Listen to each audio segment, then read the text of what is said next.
Good morning, good evening, good night, you lovelies. It is the one, the only, Cappy D. Barra. We are here for a review for NXT August 12th, 2013. This program, it was about 2 hours, caught about 20 minutes of it. So, I think that that's a plus. Program all in all left me a little confused. Just some of the situations that happened here left me a little lost. But, we will be getting to that very shortly. I don't say it verbally, but if you are having a good time, if you're enjoying the video, hit the subscribe button, hit the like button. That'd be cool. That'd be, you feel me? I appreciate it. Starting off this show, Nia Jax comes down to the ring. And Nia Jax comes down to the ring because I'm led to believe that Last Legend maybe got a jobber entrance. I don't believe that's what happened, but she goes out like a bit of a jobber. This feud between these two, I assumed it would be built up towards the next pay-per-view, but that's just getting on a random night at NXT. And again, Nia Jax is a former world champion. Why is she wrestling Last Legend? Why isn't Last Legend just on SmackDown doing this with Nia Jax? Like, wouldn't it make more sense to flesh out the women's division, to have this on your main show, other than bring your former world champion down? Because even to have this match, like, why not just have like a contract signing or something? Okay, and I guess here's what I'm trying to get to: the ruining of the enjoyment of the first time that we get to see this match. Like, that's something that WWE can't take back. You know what I mean? Like, they can't reverse that. So us not being able to enjoy this match for the first time ever again, it's like, okay, like, we're just gonna keep rehashing it, because it's like, when's the next NXT pay-per-view? Because I'm betting that they're probably going to be on that card. So why even have them on this card?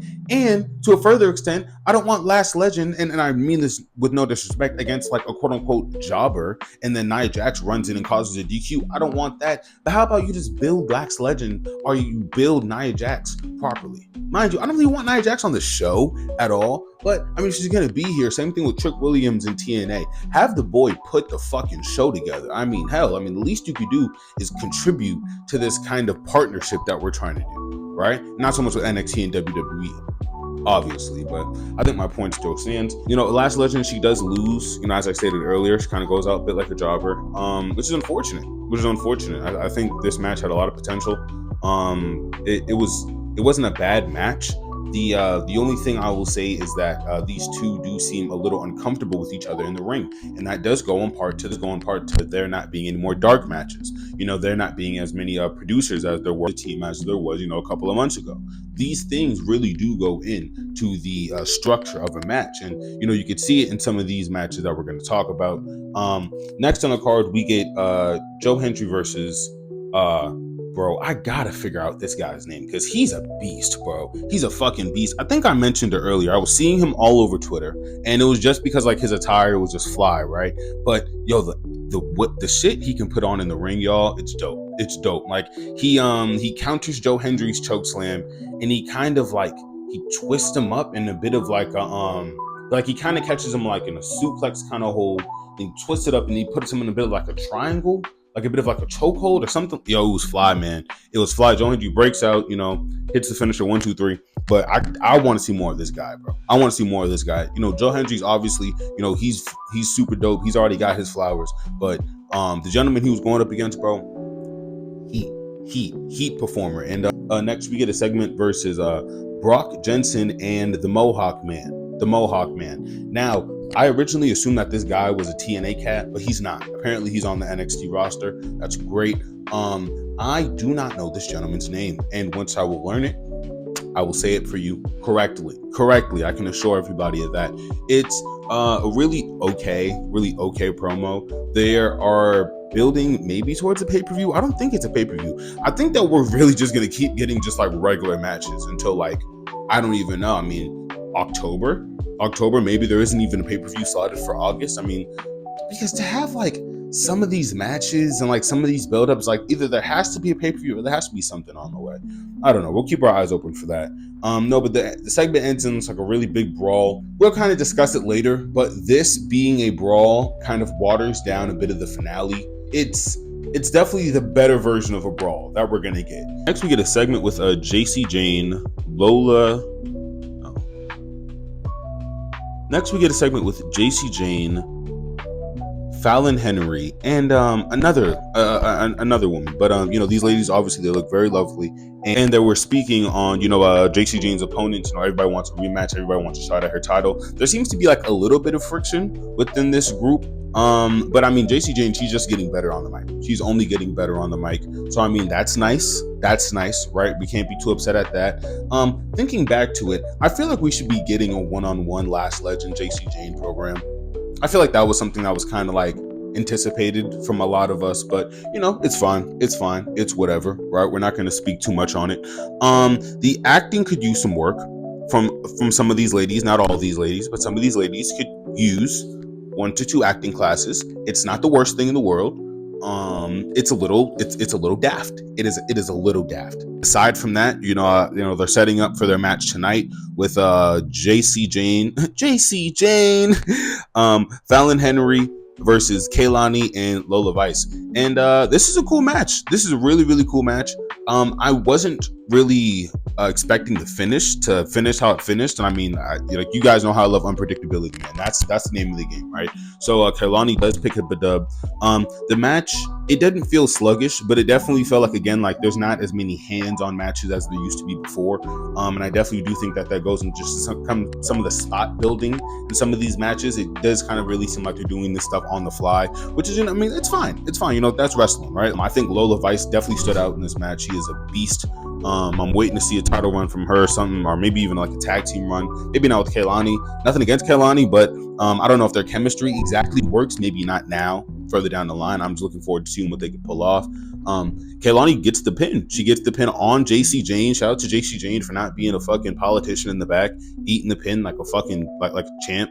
No pun intended. That's pretty cool. Hypothetically, meaning Kaylani should get a title chance, which she will probably lose. But I mean, I'm looking forward to it. I mean, Kaylani, again, she's solid in the ring. Same thing with JC Jane. I'm really looking forward to seeing what we can do with that. I'm hyped to see what Kaylani can put on in the future. Next, we get Alba Fire versus and again, no disrespect, a jobber. I mean, it's a really nice match. They lock up for about an half. They lock up for about like half a minute.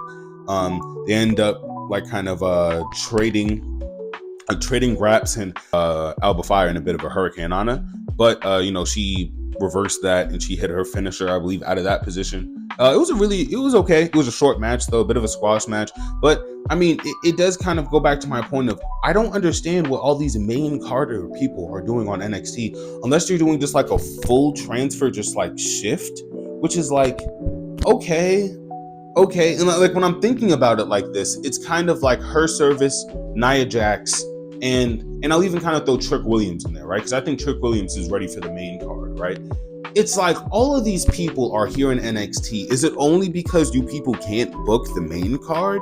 Is that the only reason that these people are still stuck in NXT? Because that's kind of what it feels like. And I definitely feel like a lot more of these people can be doing tag runs. I mean, the tag division is desolate. It's desolate in both SmackDown and Raw. I mean, not for nothing, you could just put 2 people together with chemistry, or put somebody together with the with an unlikely fucking with an unlikely opponent. They just have good chemistry, right? In-ring chemistry, maybe not outside ring chemistry, but they can perform in the ring together well. Just simple stuff like that. Like, that's how you flesh out a tag division. Or maybe a tournament, right? You can sit here and every other fourth of the every other fourth month, you can do a tournament for a belt. And now that gives an excuse for some of these NXT guys to come in, maybe even some of the TNA guys, right? You're fleshing out your roster to a full extent. I don't know, just to keep some of these guys in developmental that they don't belong. They don't belong in developmental. Nia Jax doesn't fucking belong. She's a former world champion. None of that makes sense, respectfully. After Alba gets over, Ethan Page, being that he was ringside, that this is their whole thing that they're doing now. Again, Ethan Page, main Carter. Just really silly fucking choices that we're making. He gets interrupted by Damian Kemp, and Damian Kemp basically essentially challenges Ethan for the belt. I said last week that Damian looked really solid in the ring, that he's really sharpened up his skills, and I'm ready to see what he can do with that belt. Maybe even like a best of 3, best of 2. Fuck it, give it to me, bro. I'm here for it. Best of 2 would be kind of ass. Give me a best of 3. I ain't gonna lie, best of 2 would be awful. You win, and I win again. Like, no. Oh, well, I mean, okay, in that case, it would be like a sudden death kind of thing. Okay, but then that's just a best of three. Yeah, it's still a best of three. I don't know what I'm talking about. No, but I mean, I'm excited for this. Ethan Page, Hooper. Ethan Page is a fucking baller. You're never gonna get anything out of me under that. He does eat a German suplex from the winner of the LFG series. Kind of the co-victor to Jasper Troy, if you would. She looks really solid. I'm ready to see her in a couple of singles matches. Maybe even those like throw her into TNA. Bro, we got to see these people wrestle. That's my whole thing, right? Like, you're not giving any of these wrestlers a chance to like actually flesh out their wrestling. Do that, you're gonna cut dark matches just for the sake of budget cuts.